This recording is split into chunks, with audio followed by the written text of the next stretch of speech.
The Saudi-led military offensive against Yemen began in March 2015. The United Arab Emirates has been a key partner to the Saudi-led coalition that is trying to defeat Ansarullah fighters and reinstate former President Abdurrabbu Mansur Hadi. The UAE has sent fighter jets and bombing campaigns in Yemen and has deployed troops there to help the Saudi-led intervention. But the role and aims of the United Arab Emirates in Yemen apparently go far beyond that.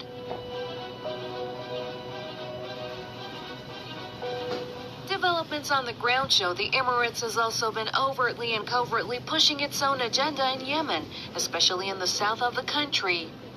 To figure out what it is that has taken the Emiratis to southern Yemen, it is essential to understand their ambitious regional agenda.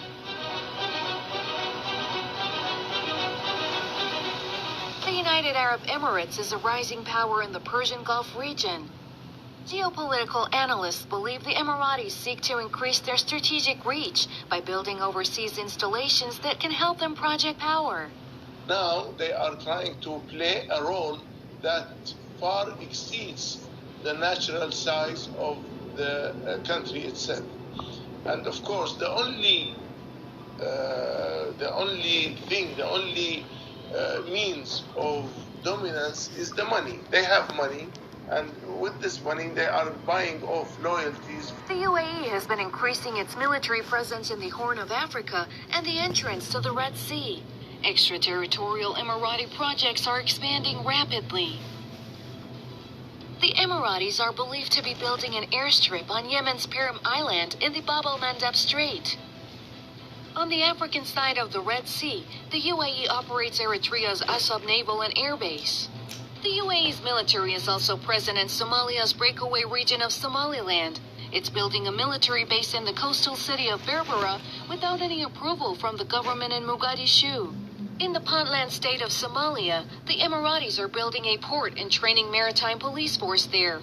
Puntland has a self-governing status that has not been recognized by the international community. The UAE's presence in southern Yemen seems to fall in line with this trend.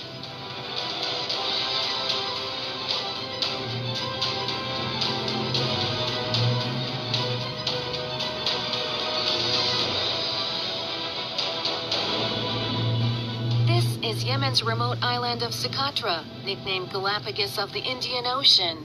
The Yemeni island is a UNESCO World Heritage Site.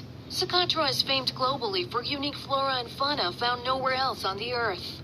Socotra is also strategically important because it is located at the entrance to the Gulf of Aden. Cargo ships and military vessels on their way to the Bab el-Mandeb Strait and Suez pass next to it. Socotra's inhabitants had for decades been largely disconnected from the outside world. The remote Yemeni island had until recently been largely unaffected by the Saudi-led war. Socotra has apparently become the focus of geopolitical ambitions of the United Arab Emirates and Yemen. The Emiratis have been undertaking vast projects on the island. For instance, they have been building a military base and setting up advanced communications networks there. They have even been offering the residents of Socotra free health care and special work permits in Abu Dhabi. UAE forces recently escalated their intervention. They occupied the island after deploying military aircraft and ground forces there. I think this is part of an ongoing development that we've seen by the United Arab Emirates ongoing since over the last decade, really. They've tried to expand their reach, both militarily and commercially, into the Horn of Africa, which has become absolutely, and has always been for a very long time, commercially a very interesting and important part. And the control of that area, control of the Bab el-Mandeb Strait, as well as both sides of the Horn of Africa, in East Africa, as well as in Yemen, and along the Red Sea coast, is absolutely detrimental and important for the delivery of goods from east to west. And it was always important for the UAE, who have marketed themselves as a merchant country, to basically control access to these kind of trade routes. Critics and activists have accused the Emiratis of stealing Socotra's natural resources and damaging its ecosystem. It is extremely unfortunate that this is happening right now. Unfortunately, Yemen has been out of the viewfinder of the world, whereas this is a World Heritage Site. It is the heritage, natural heritage and biodiversity. There are rare animals and plants and species that do not exist anywhere anywhere else in Earth. It is quite unfortunate that such activities would cause a major loss to humanity. Critics and activists say the Emiratis have bulldozed vast parts of the island in preparation for tourism projects. Kotra Island, for which apparently they are battling the Saudis now, is or has an airport and is one of the major ports in the region. If they can control Socotra, they can add another port under their control in addition to the ones along the Bab al-Mandeb. So they will have greater shipping, greater airline facilities, and will be able to pour more money into the United Arab Emirates at the expense of the Yemenis and anybody else who wants to trade.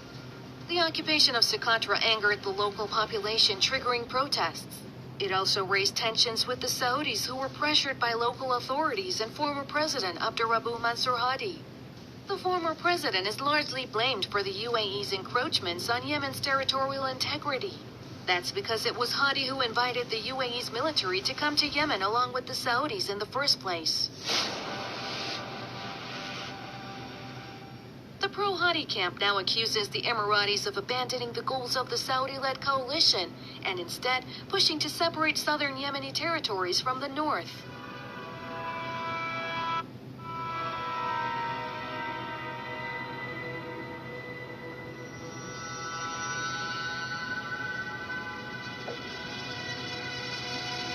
Yemen's southern provinces are mostly under the control of UAE-backed militants.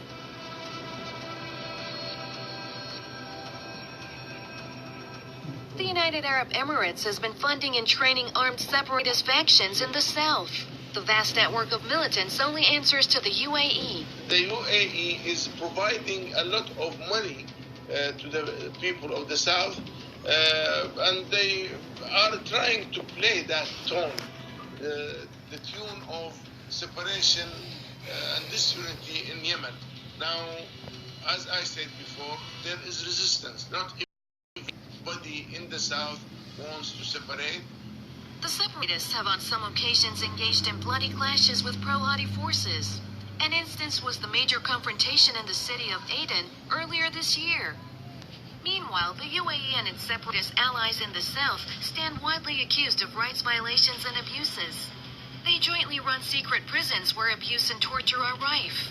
Human Rights Watch has documented many cases in which armed forces supported by the Emiratis detain and torture Yemenis.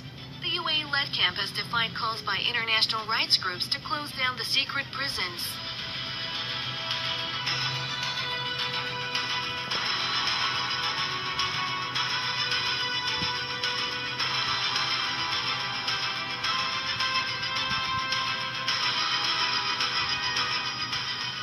Developments on the ground in Yemen reveal how the UAE leaders and its military planners are taking advantage of the chaos triggered by war.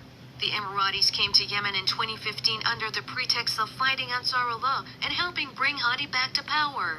But their actions across Yemen show they're pursuing their ulterior motives and don't want to leave anytime soon. The UAE is apparently looking to control oil flows in the area. And that's a major issue because the I don't know how many million barrels a day flows through the Bab al-Mandeb and through the Persian Gulf into the Indian Ocean. The United Arab Emirates has its eyes set on Yemen's resources and ports. The UAE's role is exacerbating the problems in the war-torn country and threatens its sovereignty and territorial integrity. The UAE's escalating involvement comes as Yemen is collapsing under the war that's been waged by Saudi Arabia and its partners. The humanitarian catastrophe there has been unprecedented in decades. There seems to be no end in sight to the bloody conflict. One reason may be that the aggressors know they can continue to freely push their geopolitical agendas in Yemen as long as the war rages on. The Yemenis seem to have fallen victim to geopolitical ambitions of oil-rich Arab states in the region.